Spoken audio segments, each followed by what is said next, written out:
ඊයේ බලශක්තිය ඇමතිවරයා විශේෂ මාධ්‍ය හමුවක් පවත්වලා කරන ලද ප්‍රකාශ කරන ලද බොරු ප්‍රකාශ සහ රටේ ජනතාවට අඛණ්ඩව ඉන්ධන ලබා දෙනවා කියන මුවාවෙන් අපේ ජාතික සම්පත් නීතියට පිටින් විදේශීය සමාගම් වලටත් ඉන්දියානු සමාගමට ලබා දීමේ දේශද්‍රෝහී කැබිනට් පත්‍රය ඉදිරිපත් කිරීම රටේ ජනතාවට නොව ඔවුන්ගේ මඩිතර කර ගැනීමේ කැබිනට් පත්‍රකත් තුළින් රට තවත් අගාධයට යනවා කියන හෙළි කරන්නේ. ඊයේ ඇමතිවරයා කියන කතාව ඇමතිව අකමැත් මේ අමතක වුණාට ජනතාවටයි අපිටයි මතකයි. මාධ්‍ය වලට මතකයි ඔවුන් ප්‍රචාරය කරපු දේවල්. ඇමතිවරයා කිව්වා 7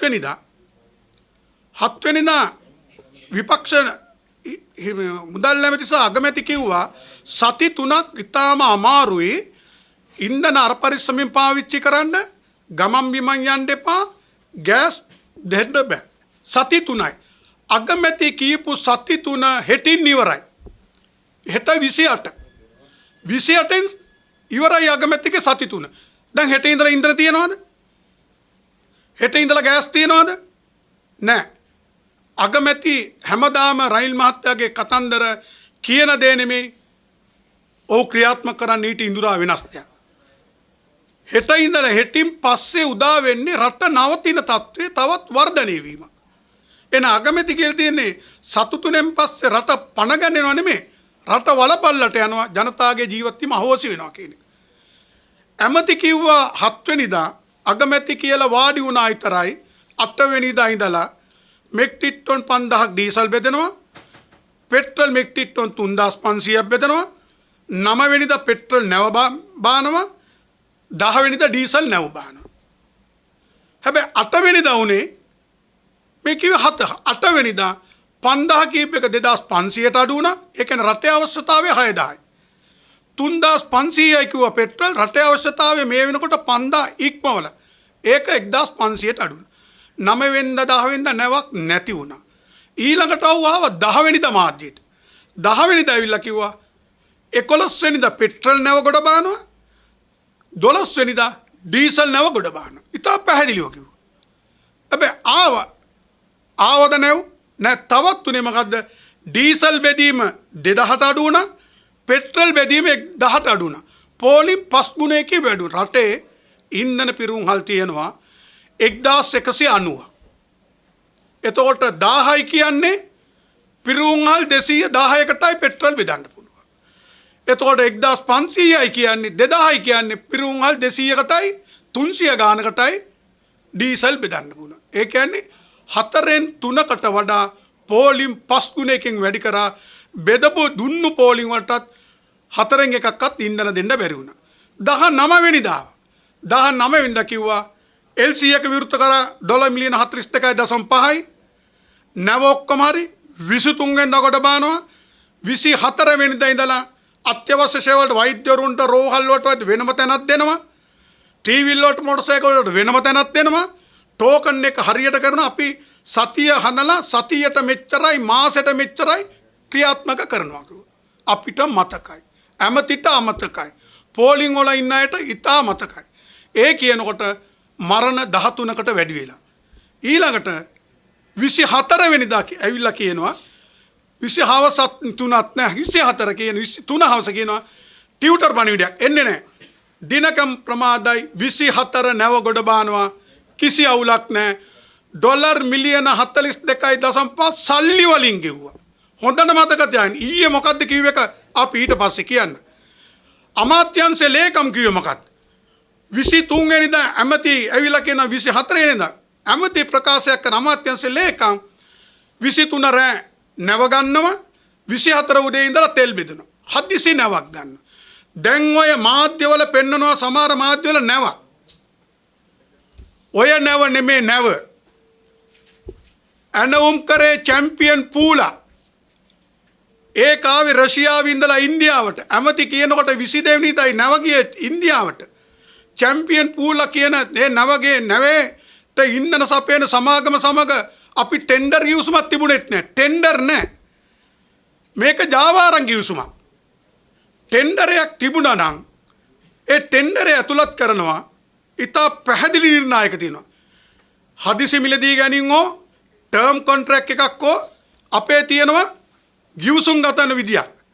දැන් මේක හදිසි මිලදී ගැනීමකටත් අදාළ නැහැ. මේක කළු කඩ න්‍යායට කොමිස් ගන්න හදිසි වලටත් වඩා ගන්න කොමිස් වැඩිපුර හම් වෙන ඉන්ධන ගැනිල්ල. ඇයි එහෙම කියන්නේ? හදිසි මිලදී ගැනීමකට අපි ටෙන්ඩර් වුණා නම් මේ නැව අපි කැඳවන පැහැදිලි තියෙනවා. තෙල් සංස්ථාව 1961 අංක 28 දරන පනත අනුව බණ්ඩාරනායක මැතිනිය ටී.බී. ඉලංගරත්න සුබසිංහ කියන ජේසස් හිතේශීය සැබෑ නායකයෝ ඉතා ගිවිසුම්ගතව 61 මැදුවා ඉන්ධන සැපීම සඳහා ලියාපදිංචි වෙන්න ඕනේ. ලියාපදිංචි කරුවන්ගෙන් අපිට අවශ්‍ය කරන ඉන්ධනවල ප්‍රමිතිය අපි ප්‍රසිද්ධ කරන්න ඕනේ. අපේ වර්ගය අපිට ඕන දිනය අපිට ඕන වෙලාව කොතෙන්ට දෙන්න ඕනේ කියන එක සීලු දේ සඳහන් කරලා අවමය ඉල්ලුම් කරියොන්ට සති දෙකක්වත් අදාළ ඉල්ලුමට මුහුණ දෙන්න පුළුවන් ආකාරයට ප්‍රසිද්ධ කරන්න ඕනේ ජාත්‍යන්තර ක්‍රමවේදත් භාවිත කරලා. ඒකෙන් පස්සේ තමයි විනිවිද භාවයෙන් යුතුව ලේකම්වරුන්ගේ සමන්විත කමිටුවක් ඉදිරියේ මේ ටෙන්ඩර් විවෘත කරලායි තෝරන්නේ. එහෙම තෝරගත්තා නම් ඒකේ ගිවිසුම මොකක්ද? ප්‍රමිතිය තියෙනවා නම් අපේ වර්ගය තියෙනවා නම් ක්වොන්ටිටි එක හරි නම් ආවනම් අපි ගිවිසුමක් අත්සන් කරන LCද මොකක්ද කියන්නේ. ඒක ණයවර ලිපියක්ද? ණයවර ලිපිය දින කීයකින් නැව ගොඩ බාලා කවද්ද අපි අදාළ බැංකුව සමාගමට සල්ලි ගෙවන්නේ? ණයවර ලිපියේ ඒක සඳහන් වෙන්නේ. දින 180ද, දින 90ද, දින 60ද තිය. දැන් මේකට 42.5ක් ශනික ගෙවුවා ඩේට් නැහැ. හැබැයි අපි කිව්වා මේ ණයවර ලිපිය පිළිගන්නේ නැහැ. ඇමති මොන සෙල්ලම් දැම්මත් මේ සමාගම ඉල්ලුවා ගරන්ට කෙනෙක්. ජාත්‍යන්තර වගකීම් සහතිකයක් ඉල්ලුවා බැංකුවල. ඉන්දියාවේ HSBC සමාගම මේක දෙන්න බැහැ කිව්වා බැංකුව. ඒකින්ද මේගොල්ලෝ මොකද්ද කියේ? අමාත්‍යාංශ ලේකමුත් කිව්වා සල්ලි වලින් බැඳා. දැන් ඊයේ කියනවා මේ අපිට මතකයි රටට මතකයි බලපුවාට නාලිකාවට මතකයි. ඊයේ ඇමති කියනවා ණයවර ලිපියට කතා කරේ ඔක්කොම හා කිව්වා සල්ලි දෙන්න බලනකොට අපිට ඉහළ තැන් වලින් කිව්වා එහෙම සල්ලි දෙන්න බෑ කියලා. මේවා හෙන ගහන බොරු. ගණන් වලට F එකක් තියනවාද මොන මගුල තියනවාද දන්නේ නැහැ. ගණන් ඉගෙනගෙන නැද්ද කියලා. හැබැයි මේවා අගමැතිගේ උපදෙස් අනුව මේ ප්‍රකාශ කරන්නේ. මොකද අගමැති මුදල් ඇමති. මේ සල්ලි තියනවද නැද්ද නැව්වට බැඳ කියලා ඇමති මොන මෝඩ කතාව කිව්වත් ජනතාව අන්දවන පෝලිං වල තියලා මිනිස්සු මැරෙන විදියට ප්‍රකාශ කෙරුවත් මුදල් ඇමතිගේ වගකීමක් තියෙනවා පෝලිං නැති කරන්න ආපු අගමැති රනිල් වික්‍රමසිංහ මහත්තයාට වගකීමක් තියෙනවා. ඔහුට එන්න බැරනම් ඔහුගේ ලේකම්වරු මගින් මුදල් අමාත්‍යාංශي මේක නෙමේ සැබෑ තත්ත්වය. අපි මේ ක්‍රියාමාර්ග ගන්න තාම නැහැයි කියලා කියන්නේ කිව්වේ නැහැ. නැව එතකොටත් ඉන්දියාවේ. හැබැයි අමාත්‍යංශය ගන්න ගියා 23 රෑ. මේ සල්ලි දෙන්න බැහැ කියන අමාත්‍යංශය 23 රෑ නමක් ගන්න ගියා මතකනේ. අර ටීවී වල පෙන්නුවේ නම කියන්නම් දැරන පෙන්නනවා. ඔය නැව් නෙමෙයි දැනගන්න ප්‍රචාරය කරන්නේ. නැව චැම්පියන් පූල ඉන්දියාවේ තියෙන්නේ. කොහෙද යන වල් නැවක් පෙන්නන හොරුන්ගෙනවා. හොරුන්ට ඉස්සර කඩේ ගියාට තවත් කඩේට යන්න එපා. ඒ නැව හොර නැව කෝක තමා ගන්න ගියේ. ඒතර ඒක සල්ලි දීලා ගන්න ගියා. ඒකෙත් තුනේ මිලමදි මුදලමදි. මොකද තෙල් බැරල් එක තීරණය කරේ ඒගොල්ලෝ. ප්‍රීමියම් එක තීරණය කරන්නේ කවුද? මේ ටෙන්ඩර් නැති එකේ මගඩිය දැනගන්න. ඉන්දිය ඔයිල් සමාගම නෑ ප්‍රීමියම් එක තෙල් බැරල් එකට ගවන්නේ 1.8. ඒ කියන්නේ ඩොලර් වලින් කියනවා නම් ඩොලර් 1.80යි. අපි ඩොලර් 8ක් ගෙවනවා. මේකයි ගසා ගන්න. මෙන්න මේක තමයි ඔය ජොයින්ට් වෙලා ගහන්නේ. නැව් සමාගමනොයි අපේ පාලකයෝයි ඉහළ නිලධාරී යල්ලලා ඕකයි ගසා කෑම. ප්‍රීමියම් එකට ඇයි හදිසිය ගන්නකොට 10 12 ගෙවන්න පුළුවන්. ජනතාව කියන්නේ කන්නේ මොන මගුල් ගානට හරි කමන්නේ අපිට පෙට්‍රල් ටික දියල්ලා. මොන ගිනි ගහන හරි කමන්නේ ඩීසල් ටික දියල්ලා. ඇමති කියන්නේත් ඒකනේ. ජනතාව කියන්නේ කීයට හරි තෙල් දීපන් කියලා. ඒ සූත්‍රයට ගියා ගාන මදි වුණා. ඉතුරු බැලන්ස් එක බෑවට පස්සේ දෙන්නම් කිව්වා. නැව් සමාගමයි ඉන්ධන සමාගම ප්‍රතික්ෂේප කරා. ඕගලන්ට සල්ලි ගෙවන්න බෑ. ප්‍රමාද ගාස්තු වෙන දිනකට ඩොලර් 18,000ක්වත් ගෙවන්න බැරි හින්දා අර හදිසිය හොරට ගන්න ටී වල පෙන්නන නැව හැරුණා. අරක හැරිලා ගියේ නෑ ඉන්දියාවේ. ආවෙත් නෑ. සල්ලි රිලයිස් වෙනතුරු නැව ඉන්දියාවෙන් හෙල්ලුවේ නෑ. Champion full. ඒ නැව ගේන්නත් බෑ. ඒක ගේන්න පුළුවන් ඩොල්ෆින් ජැටියට පමණයි. නැව පටුයි උසයි. තෙල් අඩු වෙනකොට නැව ඉස්සෙනවා. අපේ ආම් වලින් ගන්න බෑ. වතුර පුරවන්න ඕනි. පුරව තමයි තෙල් ගන්න ඕනේ. මොකද අපේ රටට ආදරේ නිලධාරි තාමත් ඉන්නවා එක්කෙනෙක් දෙන්නෙක් හරි. ඔවුන් ඇත්ත දන්නවා. එහෙනම් මේක බොරුවක්. ඇමති පට්ට බොරු කිව්වේ ජනතාව නොමග යවලා ඉන්ධන මිල වැඩි කිරීම ඊළඟට. ඉන්ධන මිල වැඩි කරන්න අයිතියක් තියනවද? ඩොලර් මිලියන 735ක් දෙසැම්බර් මාසයේ ඉඳලා මේ අද දක්වා අපි අරන් තියෙන කිසිදු ඉන්ධන වලට සතයක් ගෙවලා නැහැ. සමාගම් වලට. ඊට අමතර ඩොලර් මිලියන 700ක් අපි ගත්තා ඉන්දියාවෙන් ණය පදනමට. ඒ ණයට අපි තව සතයක් ගෙව්වේ නැහැ. ඒකට කාලෙකුත් නැහැ. මාස 7ක් සල්ලි ගෙවලා නැත්තම් අපේ මිල වැඩි කරන්නේ කොහොමද? මේ මිල වැඩි කරන මොහොතේ අපේ ලංකාවට එනකොට මිල සූත්‍රයේ අනුව උඩින්ම තියෙන ලෑන්ඩින් කොස්ට් එක. ගොඩ බෑමේ මිල 274යි. 742යි. මේ 24 වැඩි කරනකොට ගොඩ බෑමේ මිල ලෑන්ඩින් කොස්ට් එක රුපියල් 339යි 754යි. කොහොමද ඇදුනේ? ඒ වෙලාවේ බොරතෙල් බැරල් එක ඩොලර් 135යි. පිරිපහදු කරු බැරල් එක ඩොලර් 145යි. ඩොලර් එකට අපි ගෙවුවා රුපියල් 365ක්. හොර අර ගසා කෑනේ ප්‍රීමියම් එක ඩොලර් 1.5ට අපි ගෙවලා තියෙන 8ක්. ඒ ගසා කෑමේ මිලක් දාලා තමයි 339 උනේ. හැබැයි හදන්න ඕනේ මොකද්ද මිල සූත්‍රයේද? අපේ තරඟකාරවෝ ගන්න මිල තමයි අපේ ෆෝමියුලා එකට ආයුතු. අපේ තරඟකාරු කියන්නේ ලංකාවේ පිරුම් 260කට ඉන්ධන දෙන්න ගිවිසුම් ගත වෙලා තියෙන IOC එක. IOC එක ගෙවන්නේ තෙල් බැරල් එකට ඩොලර් 1.5යි රක්ෂණ සහ නැව් ගාස්තු ලංකාවට ගෙනල් දෙන. අපි 8ක් ගෙවලා ඒකත් දාලා 339යි 54 වුණා. ඒකට රුපියල් 80ක් එකතු වුණා බදුයි සියලු වියදම්. පිරුම් 6 කොමිෂන් එක, ගබඩායේ කොමිෂන් එක, 5800 සේවකයන්ගේ පඩි, ඕටි, නිලධාරීන්ගේ සියලු දීමනා හැම දෙයක්ම එකතු කරලා තමයි 1420 කරේ. අද උනේ රුපියල් 274යි. ඒ කියන්නේ රුපියල් 80ක් එකතු වුණාම 354ට 84ට අද අපිට ගෙවන්න වෙලා තියෙන මේ හෙන්න ගහන ආණ්ඩුව, ගසා කන ආණ්ඩුව 470ක් ගන්නවා. අපි ඇමතිට අභියෝග කරනවා. ඔව් pipeline, jetty charges, custom duty, PEL, excise duty මේ ඔක්කොම තියෙනවා. ඔක්කොම එක තමයි ගාන කියන්නේ. ඔක්කොම එක සූත්‍ර අපේ සිංහලෙනුත් තියෙනවා. එහෙනම් මේක ගෙවන්න අයිතියක් නැහැ. එකක් IOC එකයි අන්තිමට අමිත කිව්වේ මොකද්ද තවද? හොඳට අහන්න. මේ රටේ ජනතාව නැගිටිය යුතුයි කියන්නේ ඒක. මේ වෘත්තීය සමිතිය විතරක් නෙමෙයි. සමස්ත රටවැසියම අද ජීවත් වෙන්න බැරුව.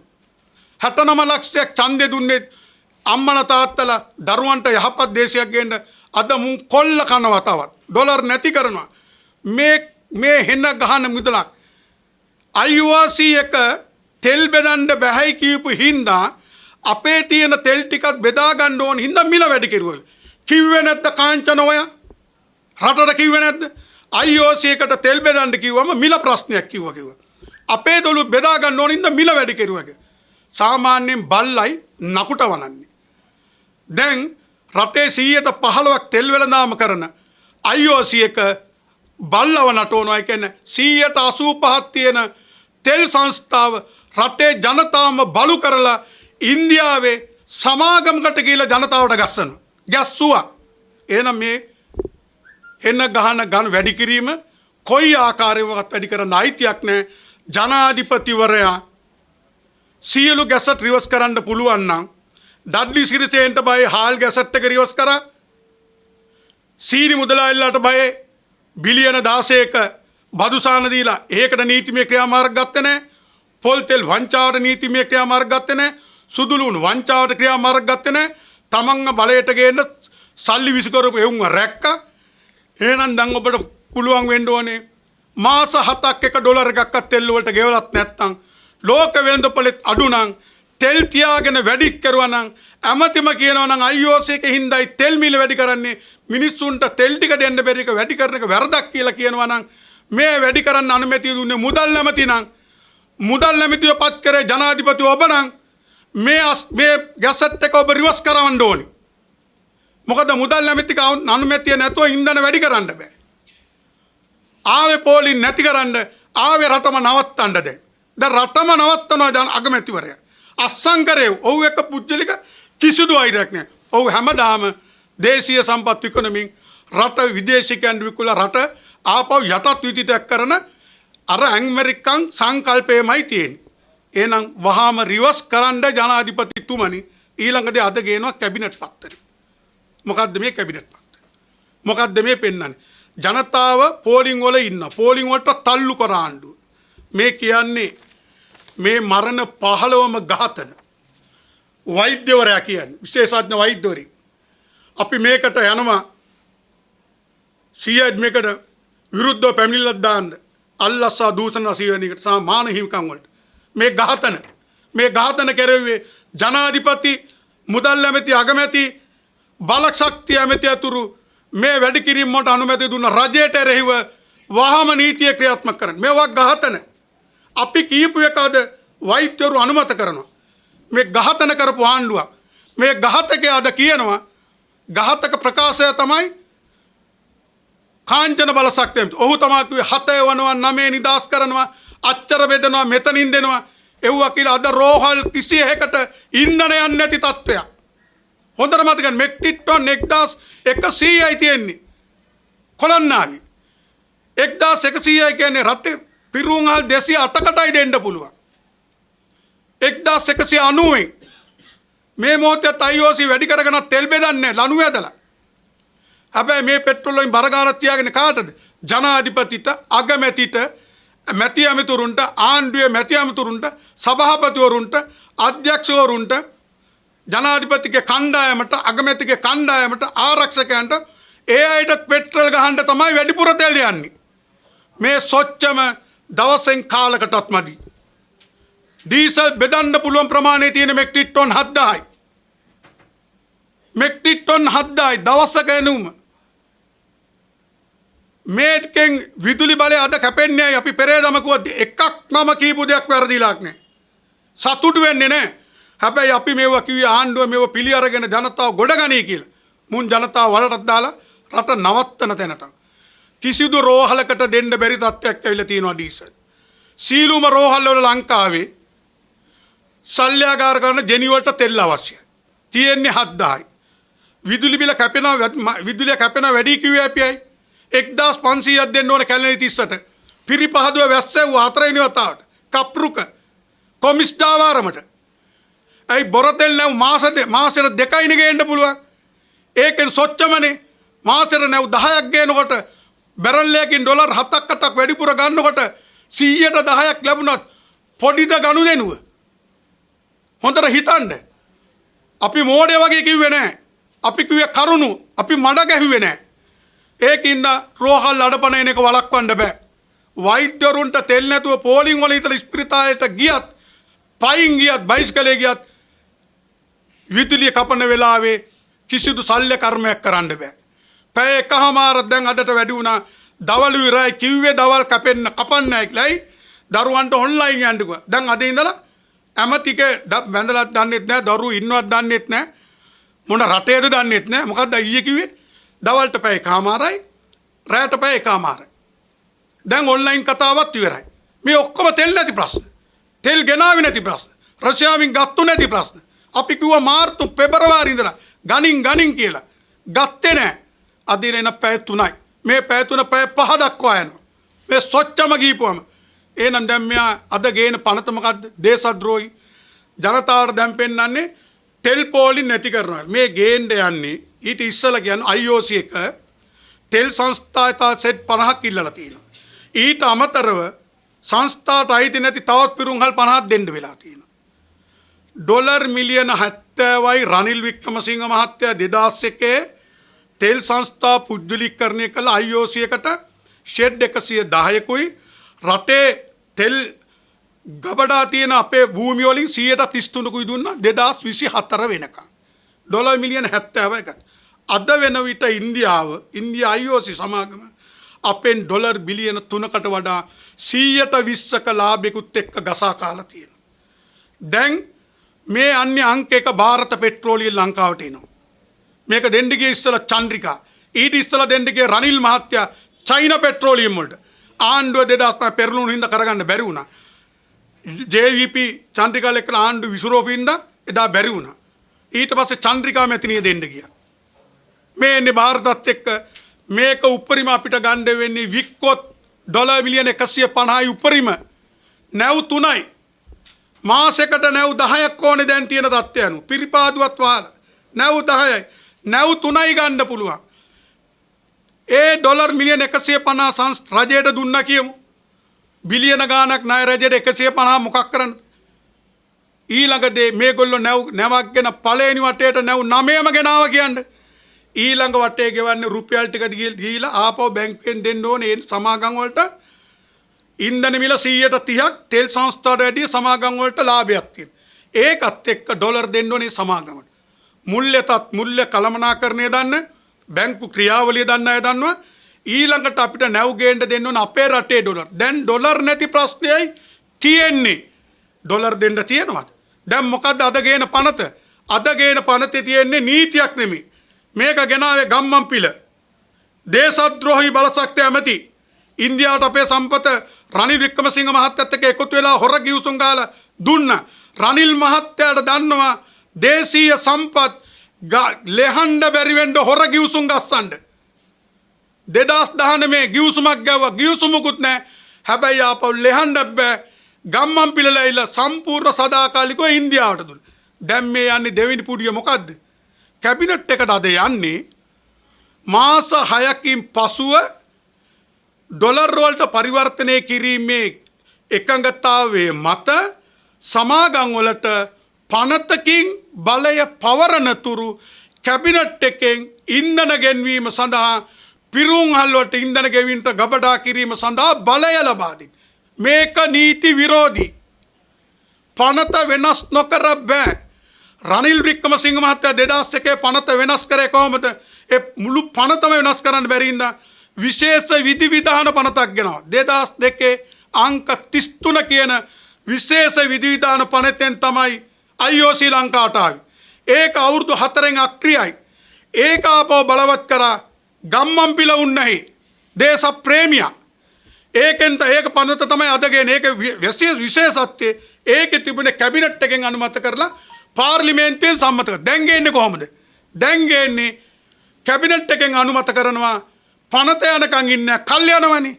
ඒකෙන් හින්දා ගෙන්නන්න දෙනවා. ඊට පස්සේ පනතට මේ ඉන්න ආණ්ඩුවේ මැති ඇමතුරු හින්චයිලා ඩොලර් 10 15 100 200 ගිනුම් වලට වැටෙනකොට අත උස්සන කණ්ඩායම. ඒකනේ විදුලි බල පනතේ තිබිච්ච වටිනාම වගන්තිය කියන්නේ රටක මුල්‍ය විනයට ශක්තිමත් වෙන විනිවිද වායුතු ටෙන්ඩර් කියන කයින් කරේ. අත උස්සලා මේකට වෙන්නේත් ඒක. එහෙනම් අපිට තව මාස 6කින් ලබන මාසින් ඉන්ධන ගෙනාවොත් ඒ කියන්නේ ජනවාරි ඉඳලා තවත් බරපතල අර්බුදයක් රට වැහෙනවා විතරක් නෙමේ මුළු සම්පතම අපෙන් විදේශගත වෙනවා. ඒකයි මේ ගෙන්නේ. ඊළඟට බයම්ම කාර්යය තව 2001 දී ගිවිසුමේද ගුවන් යාන ඉන්ධන IOC එකට දුන්නේ නැහැ. ඒක 2006 දී දෙන්න ගියා මහින්ද රාජපක්ෂ මහත්තයා. 2006 කනිතේ අමාත්‍යාංශයේ රැස්වීමට ඉන්දියන් ඔක්කොම අපේ සාකච්ඡාවට ගියා. වෘත්තීය සමිතිය වලින් මට විතරයි විරුද්ධ වෙන්න කොන්ද තිබුණේ. අපි එදා විරුද්ධ වුණාම අමාත්‍යාංශයේ ලේකම්වරයාට කොන්ද තිබුණා. ඔක්කොම මේ තර්කේ හරි.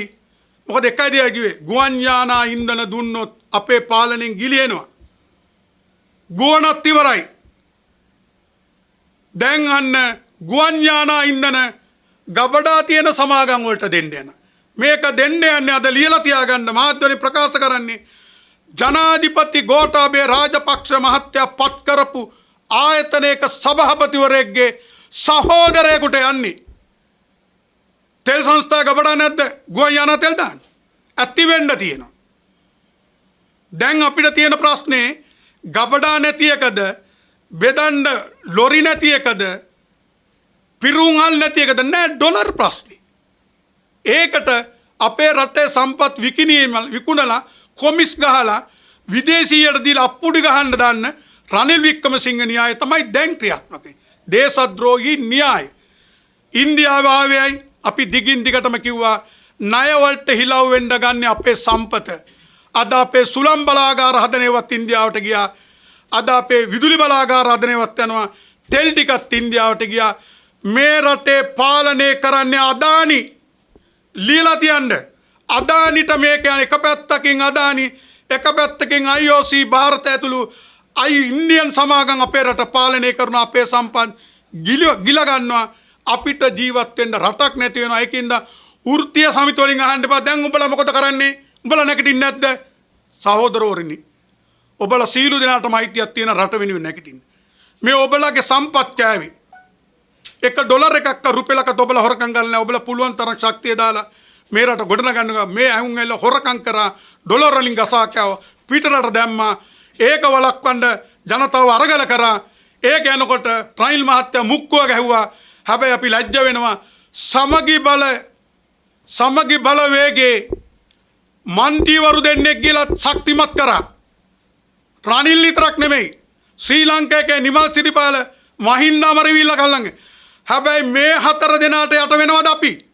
ඔබලගෙන් අහන්නේ රටේ ජනතාවගේ. ඔබලා ලේදිලා අද හිරගල්ලලා ජීවිත නැති වෙලා මේ 4 දේශද්‍රෝහී 4 දෙනෙක් ඉඳ ගෝඨාභය ඇතුළු ආණ්ඩුව පන්නන එක නවත්තනවද?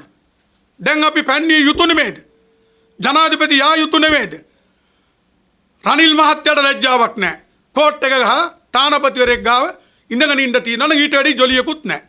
ඒකින්ද හැමෝම දේශද්‍රෝහීනි මේ 4-5 දිනකට යට වෙලා රටේ ජීවත් වීමයි තියෙ නැති කරගන්න එපා. අපි නැගිටිමු. ගමින් ගම නැගිටිය යුතුයි. මේ දේශද්‍රෝහී අනපනත් පරාජය කළ යුතුයි. පාර්ලිමේන්තුවේ ඉන්න බහුතරය උන් ඩොලර් වලට වරප්‍රසාද වරදාන වලට ඕන දේශප්‍රේමී පනතක් දේශද්‍රෝහියට පාවලා දීලා දේශද්‍රෝහී පනත් සම්මත කරගන්න පාර්ලිමේන්තුව බරපතල වෙන්න එපා. උන්ව පැන්වීමට ජනතාව පෙළගැසිය යුතුයි. වැඩබිම පෙළගැසිය යුතුයි. කොන්දේසි විරහිතව තෙල් බෙදන්න නැහැ. අපි මානවිකම් වලට තව දෙයකට යනවා. ඊයේ බලශක්තිය ඇමති කියනවා ටෝකන් එකක් දෙනවා. හැබැයි ටෝකන් එකේ කවදද තෙල් දෙන්නේ? ඉස්සෙල්ලා මොන ෂෙඩ් වලටද දෙන්නේ? ඩීසල් එන්නේ මොන පිරුම් හල් වලටද? මේ කිසි දෙයක් නැහැ. අපි ඉල්ලීමක් කරනවා මානවික කොමිසමෙන් මේගොල්ලන්ව ගෙන්නලා ප්‍රසිද්ධ කරන්න. දවසින් දවස පෙට්‍රල් මොන ෂෙඩ් එකටද යන්නේ? ඩීසල් මොන ෂෙඩ් එකට යන්නේ? එතකොට හොරා කන්න බෑ. දැන් ඇමතිවරුත් එකතු වෙලා ඩොලර් වලින් මැදුවට රුපියල් වලින් කොමිස් කරීමේ පගා ගැහිලි ක්‍රමයට යනවා. ඒක අපි වැළැක්විය යුතුයි. මේ වෙනකොට දැන් තෙල් වල ප්‍රමිතිය කොහොමද දැන් අපේ තමයි අතුරු බැදියම නවතිනවා මේ ඉතාම හොඳයි. ඕක අර මම ගම් ප්‍රමිතිය නැහැ කිව්වම තරහ වෙන්න එපා. මෙතන නාලිකා හිටියට දෙරණ නාලිකාවේ මට ගැස්සුවා ගම්මන් පිළගෙනල්ලා. චතුරල්ලිස් කියන දෙරණ මාධ්‍ය මේ දෙකයා දවසක් පත්තරය අරන් කියනවා මේ තෙල් පෝලිං වැඩිවීමට ආනන්ද පාලිතත් වගේ කියන්න ඕන. කඩේ යන්න තෙල් ටික පෝලිමේ නැතිවලා ගහ ගන්නවට වෙන වරප්‍රසාද වලට දෙයනේ කියලා කාලා ඇඳලා හිටපෙවුම පෝලිං වලට දාලා නැති කරේ ඔබලගේ ඔය කඩේ යෑම මතයි. ආනන්ද පාලිතලා එදා හෙලිකරේ දින 10කට 9කට තෙල් නැහැ කියලා. අද රටම නැවතිලා. ඒක හෙලිකිරීමේ මාධ්‍ය වගකීමක්. එන්න විවාද අද මොකද ඒකෙදි බිග් බෝකස් එකට ගෙනල්ලා කිව්වා පිරිපහදුවේ ඉංජිනේරුවරු. ඇයි නවතින්නේ? බලය අඩුයි ගෙන්නන ඉන්ධනවල. බලය අඩුයි. ශක්තිය නැහැ. දහනේ ප්‍රමාණය අඩු හින්දා 10ක් යන එකට 8යි යන්නේ. එහෙනම් ගෙන්නන්නේ බාලෙව්වා. කිව්වේ දෙරණදී. ඒක ප්‍රචාරය කරාද? ආනන්ද පාලිතව හිරේ දාන්න ආනන්ද පාලිත කියයි 92 ප්‍රමිතිය නැහැ කියලා. ඉංජිනේරුවා කිව්වා නේද? ප්‍රමිතිය නැහැ කියන එක අපේ පිරිපහදුවේ ප්‍රමිතිය තියෙනවා හදනවා. පිරිපහදුවේ වැස්සුවේ කවුද? ගෝඨාභය මහින්ද ආණ්ඩුව, ගෝඨාභය රනිල් වික්‍රමසිංහ ආණ්ඩුව. 4 වෙනි වතාවට වැවුවා. දැන් තියෙනව ප්‍රමිතිය නැහැ. ඉංජිනේරුවා ඇවිල්ලා මාධ්‍යවල කිව්වා. දැන් උණ්ඩ නඩු දානවද? ගේනේ උණ්ඩ නඩු දානවද කියන එක ආණ්ඩුවයි මාධ්‍යයි තීරණය කරන්නේ.